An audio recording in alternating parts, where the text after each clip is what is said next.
Alright जी, Sunsilk world cup cricket हंगामा में खुशामदीद. It is presented by Panther Tires, powered by Spark Smartphones. Shine with Sparks and brought to you by Zameen.com. हर पता हमें पता है. Let's say hello to Salim Malik साहब and Abdul Rauf साहब. Both of you, Assalamu alaikum. India has won the toss and elected to bat.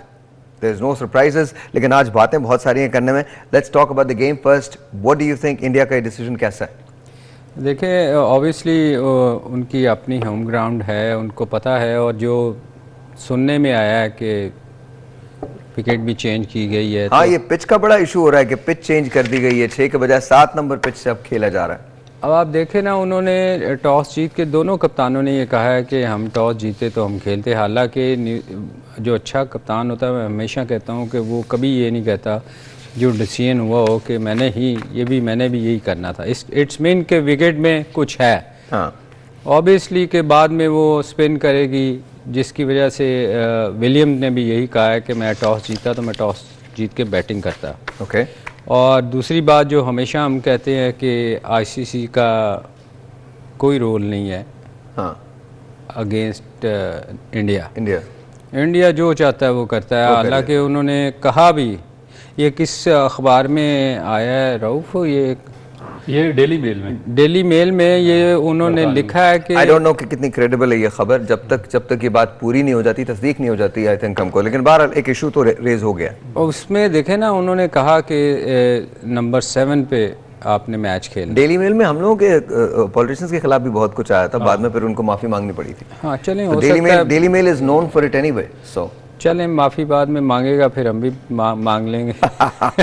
मगर एक issue आया तो है ना. बिल्कुल आया. लेकिन इसमें साहिर भाई ये है कि जब तक आईसीसी की तरफ से क्लैरिफिकेशन नहीं आएगी, क्योंकि अब आईसीसी को हर सूरत में इसका जवाब देना पड़ेगा. क्योंकि सिर्फ एक ये इशू नहीं है, 3-4 इशू आ चुके हैं इस वर्ल्ड कप से रिलेटेड. और उसमें ये सबसे ज़्यादा जो डेंजरस है ये वाला. क्योंकि इसमें यह होता है कि जब आप एक ग्राउंड में मैचेस खेल रहे होते हैं, फर्ज किया हमारा कज़ाफी स्टेडियम है, तो उसमें मेंशन कर दिया जाता है आईसीसी की जानिब से. अगर आईसीसी कोई टूर्नामेंट करवा रहा है, एशियन क्रिकेट काउंसिल, तो वो मेंशन कर देते हैं कि जो सेमीफाइनल या फाइनल है उसके लिए आप ये विकेट सेव करके रखेंगे. सेमीफाइनल और फाइनल इस पिच पे होगा.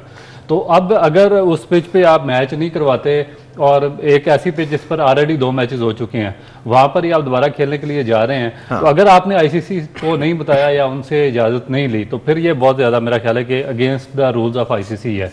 तो उस पर आईसीसी को क्लैरिफिकेशन देनी पड़ेगी कि वेदर इंडियन क्रिकेट बोर्ड ने उनसे इजाज़त ली है या नहीं ली. अगर तो ली है तो वेल एंड गुड, अगर नहीं ली तो फिर मेरा ख्याल है कि ये चीज़ बहुत रॉन्ग है ये. Okay, I think that's what it is. I don't know if it's going to happen or not. मुझे नहीं मालूम, because I don't know. सबसे पहले तो ये खबर की तस्दीक होनी चाहिए कि खबर ये सही भी है या नहीं है. अगर ये ऑथेंटिक खबर है तो इसके जराए क्या हैं, किस तरह से हैं, because you know we don't know that. अभी तो कुछ भी नहीं पता. बहरहाल the game is on anyway. अब तो बहुत जो होना था वो हो चुका है. अब वो पिच नंबर 6 हो या पिच नंबर 7 हो, match is on. India is playing against New Zealand और आज 2023 का पहला सेमीफाइनल जो खेला जा रहा है. Any favourites? देखें, टॉस जीत के जो रोहित ने बैटिंग की है उससे तो लगता है कि, वैसे तो मैं हमेशा ही कहता हूँ कि इंडिया ही फेवरेट है. ओके. मगर इस पूरे टूर्नामेंट में इंडिया फेवरेट है. इंडिया बहुत हॉट फेवरेट है. मगर इसमें देखें, मैं कल भी उस दिन भी मैंने कहा था कि ये प्रेशर जो है ना, ये इंडिया पे न्यूजीलैंड से ज़्यादा होगा. और रोहित शर्मा जो है ना, शर्मा एक बहुत प्लेयर है जो आपको मौका देता है, आके अटैक करता है. इनको न्यूजीलैंड को अगर अर्ली विकेट्स 2 मिल गई 2 बंदों की, वैसे तो मैं समझता हूँ इनके 3 ऐसे प्लेयर हैं जो बहुत स्ट्रॉन्ग हैं मेंटली और गेम के लिहाज से भी. शर्मा और विराट और नीचे राहुल, ये 3 ऐसे प्लेयर हैं जो टीम को लेके चलते हैं. शुभमन गिल नहीं, राहुल केएल राहुल. ये वो प्लेयर हैं जब टीम अगर स्ट्रगल करती है ना तो ये संभाल लेते हैं और ये लंबा खेलते हैं. और जितना बड़ा मैच होता है, ये ग्लैडिएटर हैं, ये जितना बड़ा मैच होता है ना, उतना ये स्ट्रांगली आते हैं ग्राउंड के अंदर और ये प्रेशर नहीं लेते. बाकी प्लेयर्स जो है ना, वो आप अगर देखें तो मैं उनको इसलिए इतना रेट नहीं करता कि प्रेशर में पता चलता है प्लेयर का कि वो कितना बड़ा प्लेयर है. और रोहित ने हमेशा ये साबित किया है कि जितना प्रेशर हो वो उतना अच्छा खेलता है. और केएल का मैं इसलिए बात कर रहा हूँ कि वो उसको भी मैंने देखा है कि वो बंदा जो है ना टेक्निकली बड़ा साउंड है। बिल्कुल। तो इनके ये 3 प्लेयर, बाकी आपको ना हर बॉल पे चांस देते हैं, वैसे ही चला देंगे, ऊंची हिट मारने की कोशिश करेंगे। ये 3 शर्मा चांस देता है आपको, मगर विराट और केएल राहुल ये नहीं देते। ये जब अगर ज़रा सा टीम फंसती है ना तो ये लेके चलते हैं और ये टीम को ना उस बंवर से निकाल देते हैं। तो आज के लिए मेरा ख्याल है इन 3 प्लेयर्स का आउट होना बहुत ज़रूरी है। अच्छा, मुझे एक बात बताइए, क्या क्या आपको लगता है, किस तरह से आपको ये लगता है कि किस तरह से न्यूजीलैंड के बॉलर्स बॉल करें कि इंडिया को एक ऐसे स्कोर पे आउट किया जाए जिसके बाद उसको चेज करना भी पॉसिबल हो? बिकॉज न्यूजीलैंड के लिए भी ये डू और डाई सिचुएशन है। आज नॉकआउट फेज है, आज अगर गेम हार जाते हैं आप तो आप टूर्नामेंट से बाहर हैं, आपका सफर यहाँ खत्म हो जाएगा। जी बिल्कुल। और इसमें मेरा ख्याल है कि एक तो इंडिया को ज़्यादा फेवर मिल गई कि टॉस जीतकर वो पहले बैटिंग कर रहे हैं, क्योंकि ये जो वानखेड़े स्टेडियम है बम्बई में, इसमें जब आप सेकंड टाइम सनसेट होता है तो उसके बाद जो फास्ट बॉलर सीमर्स को हेल्प मिलना शुरू हो जाती है, बॉल थोड़ा सा स्विंग होता है, ड्यू फैक्टर भी थोड़ा सा इन्वॉल्व होता है। तो ये चीज़ इंडिया को बहुत ज़्यादा फेवर करेगी सेकंड टाइम में। मगर इस टूर्नामेंट में न्यूजीलैंड की वाहिद टीम है कि जिसमें इतनी एबिलिटी है कि नो डाउट कि इस पूरे टूर्नामेंट में अगर आप इसका बैकग्राउंड उठाकर देखें तो बड़ी बड़ी टीम है। जिस तरह साउथ अफ्रीका, उन्होंने 430 रन भी किए, मगर जब सेकंड टाइम चेज पर आए तो 160 पे भी आउट हुए हैं। न्यूजीलैंड भी 160 पे आउट हुए हैं, ऑस्ट्रेलिया भी आउट हुआ है सेकंड टाइम में, क्योंकि डिफिकल्ट हो जाती है सिचुएशन। मगर इसके बावजूद मेरा ख्याल है, मेरे मुताबिक न्यूजीलैंड वाइड टीम है कि इनकी बैटिंग लाइन में इतनी डेप्थ है, जिस तरह कॉनवे है, रविंद्रा है, विलियमसन है, फिलिप्स हैं, मिचेल्स हैं, कि ये 330-40 रन तक अगर इंडिया को पकड़ते हैं 330-40 तक, तो इनमें एबिलिटी है कि ये फिर भी चीज कर सकते हैं। अच्छा, एक telephone call, let's see who this is online. अस्सलाम वालेकुम। अस्सलाम वालेकुम। हेलो, अस्सलाम वालेकुम। ऑलराइट जी, कट गया। ये अच्छा, एक और बात जो मैं इंडिया के हवाले से तो बाद में बात करूंगा। आज ये खबरें गर्दिश कर रही हैं कि ज़का अशरफ साहब ने मुलाकात की है हफीज़ से, और हफीज़ को सिलेक्शन कमेटी का चेयरमैन बनाए जाने का आर्जी तौर पे न्यूजीलैंड और ऑस्ट्रेलिया के दौरे के लिए बनाए जाने का इम्कान है। Do you think it's a good move? देखें, उनकी चेयरमैन साहब की मजबूरी है, वो किसी को भी बना सकते थे, आपको भी बना सकते थे। उसकी रीज़न ये है, मैं साहिर भाई हमेशा आप पे इसलिए आप नाराज़ हो जाते हैं, मैं आपको चेयरमैन बना रहा हूँ। बहुत शुक्रिया, बहुत शुक्रिया। मैं देखिए ये वक्ती तौर पे उन्होंने डिसीजन तो लेना ना, ठीक है ना। सिलेक्शन कमेटी खत्म, किसी को तो लाना, सिलेक्शन कमेटी ख़त्म कर दी गई है और किसी को तो लेके आना है।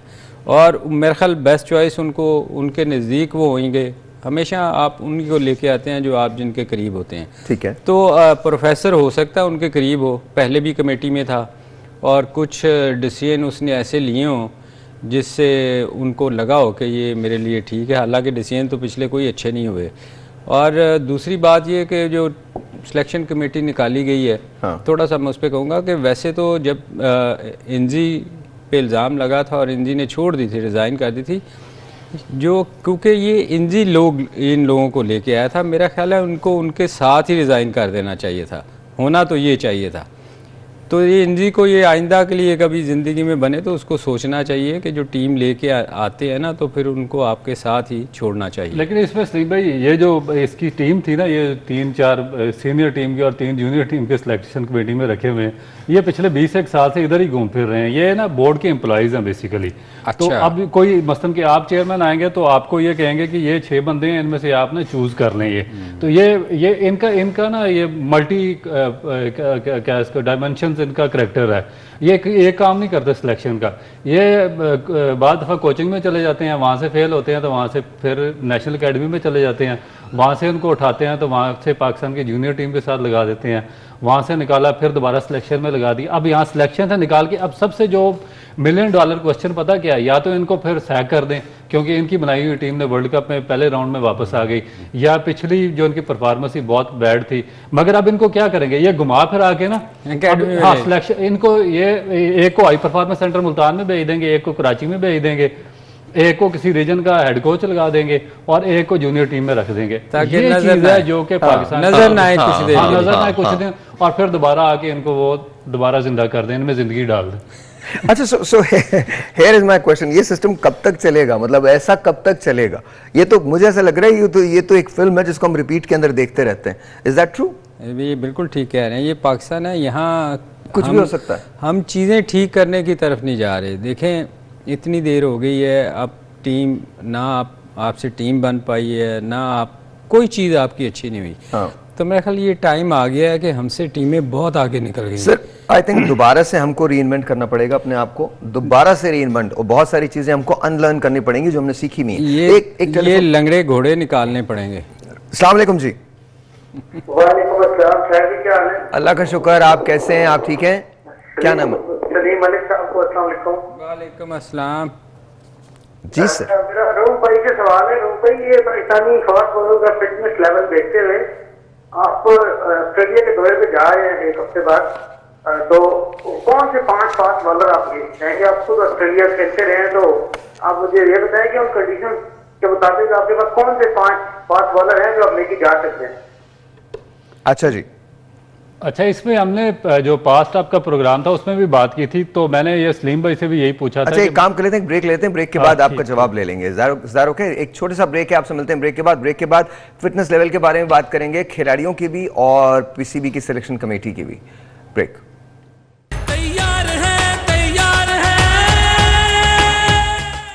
ऑलराइट जी, वंस अगेन वेलकम बैक। और 9 मुसलसल फतुहात जो हैं वो इंडिया ने हासिल की हैं। 9 मुसलसल फतुहात। क्या आज इनकी फतेह को ब्रेक लगेगा? We do not no.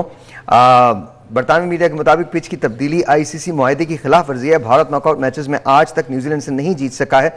खदशा यह है कि बीसीसीआई फाइनल मैच के लिए अहमदाबाद स्टेडियम में भी ऐसा कर सकता है, यानी पिच को तब्दील कर सकता है। सो यू सी, अव्वल तो सबसे बड़ी बात यह डेली मेल ने रिपोर्ट किया है, तो we do not know exactly कि हम इस पे कितना यकीन करें, कितना ना करें। बट क्या भारत ऐसा कर सकता है? कर सकता है। कर सकता है, ओके। क्या ये उसका राइट है? नहीं, राइट नहीं है। राइट कर सकता है, कर सकता है। और उसको रोकने वाला आईसीसी भी नहीं है। और उसको रोकने वाला आईसीसी भी नहीं है। आप बहुत से डिसीजन देखें, पहले भी ऐसा हो चुका है, उन्होंने तो बहुत सारी चीज़ें चेंज करवाई हैं और उस पर कोई नहीं बोलता। ये अनफॉर्चुनेटली है कि वो मैं हमेशा कहता हूँ, ये इंडिया जो है ना क्रिकेट में अमेरिका है। ओके। ये जो दिल चाहता है करता है, उसके आगे कोई नहीं बोलता, क्योंकि सारा रेवेन्यू ही वही लेके आता है। You sir? देखिए, मेरा ख्याल है कि इसमें हमें बहुत ज़्यादा वो जो अर्जुना राणा टुंगा है, जिनको इंटरिम कमेटी का चेयरमैन बनाया श्रीलंका ने, उनके जो स्टेटमेंट है पिछले 6 माह से, उन पे जाना पड़ेगा, क्योंकि उन्होंने क्लियर कट जो इल्ज़ामात लगाए हैं वो जो इंडियन बीसीसीआई के प्रेसिडेंट है जे शाह, उन पे लगाए हैं कि ये ना सिर्फ इंटरनेशनल क्रिकेट काउंसिल में, बल्कि जितने जो एशियन क्रिकेट काउंसिल की कंट्रीज़ हैं उन पे भी बहुत ज़्यादा इनकी इंटरफेरेंस है। स्पेशली उन्होंने कहा कि अभी जो श्रीलंकन क्रिकेट की हालत हुई है, इसमें जो जेशा मुलव्वस हैं, और वो उन्होंने उन पर बहुत संगीन इल्ज़ाम लगाए हैं। वो कहते हैं कि देखिए, सबसे पहले जो एशिया कप था उसमें जो राइट था वो पाकिस्तान का था, पाकिस्तान को जाना चाहिए था सारे मैचेस वहाँ पे, मगर इन्होंने जो श्रीलंकन क्रिकेट बोर्ड था, अफगानिस्तान क्रिकेट बोर्ड, इनको उन्होंने साथ मिलाया पैसे के ज़ोर पे, और फिर इन्होंने वहाँ से टूर्नामेंट शिफ्ट करवाया। इसमें अर्जुना राणा टुंगा को मैं 100% बिल्कुल राइट समझता हूँ और बैक करता हूँ। फिर उन्होंने कहा कि इनकी बहुत ज़्यादा इंटरफेरेंस रही है। जो पाकिस्तान और इंडिया के जो मैच था एशिया कप का, उसमें एक एक्स्ट्रा डे रखा गया था जो कि बाकी किसी मैच में नहीं था। तो इसमें भी राणा टुंगा ने क्वेश्चन उठाया कि वो एक्स्ट्रा एक मैच में किस तरीके से वो एक्स्ट्रा डे हो सकता है जब बाकी मैचेस में नहीं है।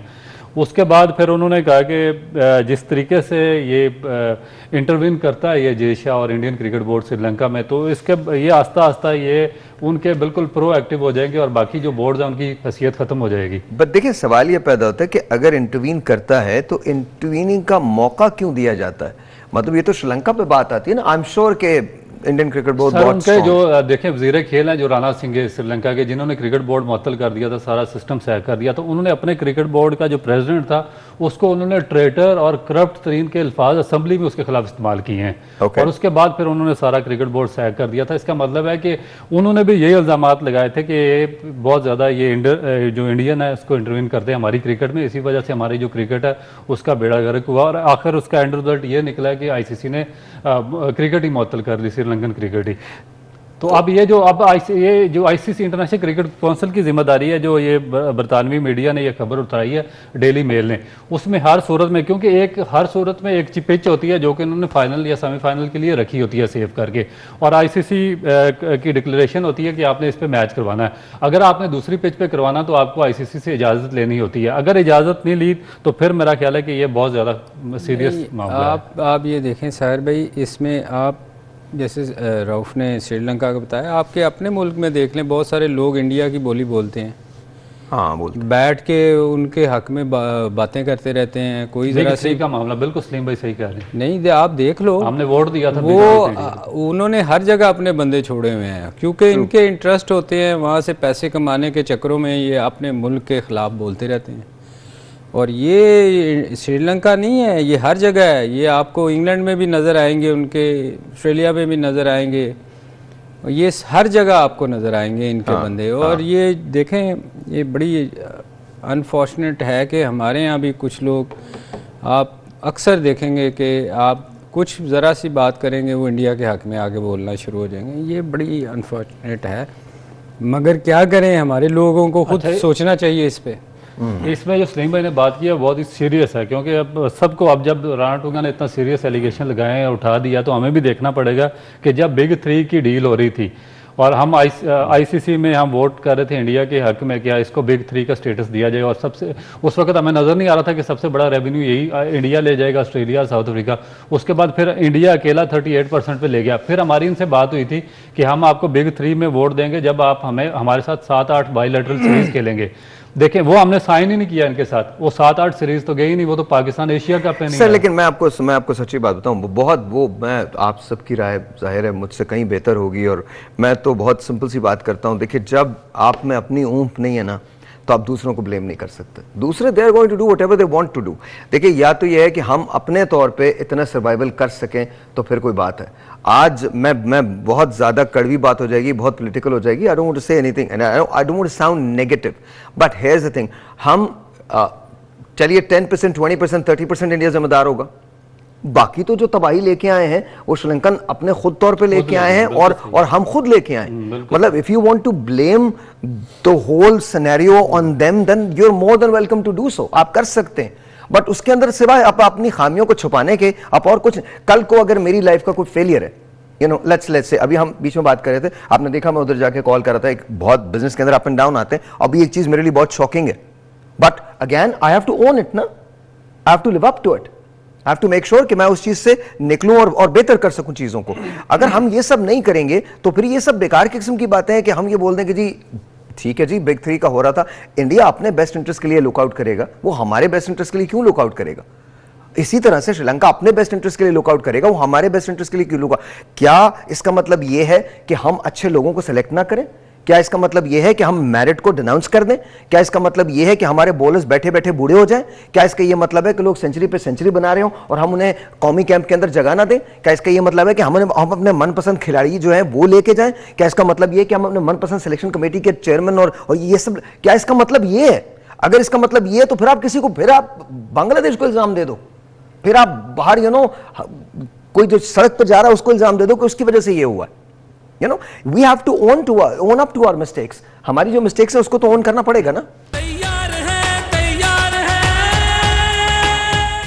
और जी once again welcome back। अगर आप स्मार्टफोन और एक्सेसरीज को खरीदना चाहते हैं तो there is only one place to go, of course www.sparks.pk। ये आप वहाँ जा सकते हैं और आप वहाँ जाके ये ले सकते हैं। It's really really an amazing phone. और दूसरी बात ये कि एक्सेसरीज भी अगर आपको चाहिए तो आप यहाँ जाके ले सकते हैं, और साथ साथ ग्रैंड प्राइज़ के लिए आप दाखिल हो सकते हैं। जो ग्रैंड प्राइज़ उसका रेफल होगा 19 नवंबर को, और आपको एक बहुत बड़ा सरप्राइज़ भी मिल सकता है। सो शॉप एट www.sparks.pk और आपको वहाँ पे ये सब कुछ मिल सकता है। सर, हमारे पास बहुत कम टाइम है, आज की प्रेडिक्शन मैच के बारे में। देखें जो आपने भी मेरा ख्याल थोड़ा सा मैच देखा है, कितनी स्लो विकेट है। हाँ, ये मेरा ख्याल है इतनी, इससे ज़्यादा स्लो पूरे टूर्नामेंट में मैंने विकेट नहीं देखी। बिल्कुल और सही। यही रीज़न थी कि ये वो टॉस जीत के उन्होंने बैटिंग करने की कोशिश की है, और इसी चीज़ को वो उनका विलियम्स भी रोता रहा है कि मैंने टॉस जीत के खेलना था। मतलब उन्होंने देखे कैसी विकेट बनाई है कि बॉल पीछे कैरी नहीं कर रहा विकेट कीपर तक। हाँ। तो ऑब्वियसली उन्होंने अपने लिए विकेट बनाई है, चीज़ें सूट उनको ही करती हैं, तो India he India, you think India. एक और 6 जो है वो रोहित ने दिया है। What do you think sir, very quickly? देखिए मेरा ख्याल है कि अगर 350 तक इनको पकड़ने में कामयाब हो जाती है न्यूजीलैंड की टीम, तो फिर न्यूजीलैंड के चांसेस हो 350 में न्यूजीलैंड के चांसेस हैं। 350 में न्यूजीलैंड के चांसेस होंगे। यार ये आपकी चाय में कुछ उसामा भाई कुछ मिलाया तो नहीं था आपने? रऊफ आज सुबह नींद पूरी की है। मेरी असल में फेवरेट टीम न्यूजीलैंड है सर, फेवरेट तो मेरी पाकिस्तान है, और मैं चाहता हूँ न्यूजीलैंड आज यार नीचे एक खाई नजर आ रही होगी तो आप कहोगे ये मेरी फेवरेट। बात ये है कि आप ये देखो, जडेजा जो है ना, मैं इस विकेट पे फिंगर स्पिनर बड़ा तंग करेगा। वो जितना खींच के मारता है ना, वो बट्टा खींच के मारता है। ये आप देखो जी कितनी स्लो विकेट है। अब ये उन्होंने ऐसे ही बारी नहीं ली, उनको पता है कि बाद में इस विकेट ने खराब होना है। लेकिन मेरा देखें तीसरा मैच आप बकौल आपके तीसरा मैच बात आपकी बिल्कुल ठीक है, मगर मेरा दिल नहीं चाह रहा है कि ये नहीं बिल्कुल ठीक है, बिल्कुल ठीक है। आई मीन बिल्कुल सही, आपका दिल कुछ भी हो सकता है। और एक बात मैं और ज़रूर कहूँगा, और मेरे ख्याल में हम सभी कहते हैं कि आई थिंक रज़ाक भाई ने उस पर माफ़ी भी मांग ली है। अच्छा, बट हाँ, but it shouldn't have been there, it shouldn't have been there, it shouldn't have been said. मैं उस बात को रिपीट भी नहीं करना चाहूँगा, but it shouldn't have been said. No, not called for. और respect for everyone and respect directly from the heart. तो एनीवेज जेंटलमैन, 11 बजे माफी मांग ली है। हाँ जी, मांगनी भी चाहिए, मांगनी चाहिए, बिल्कुल मांगनी चाहिए। ब्रेक जी, 11 बजे, तब तक के लिए खुदा हाफिज़। तैयार है इस खेल के हम सरदार।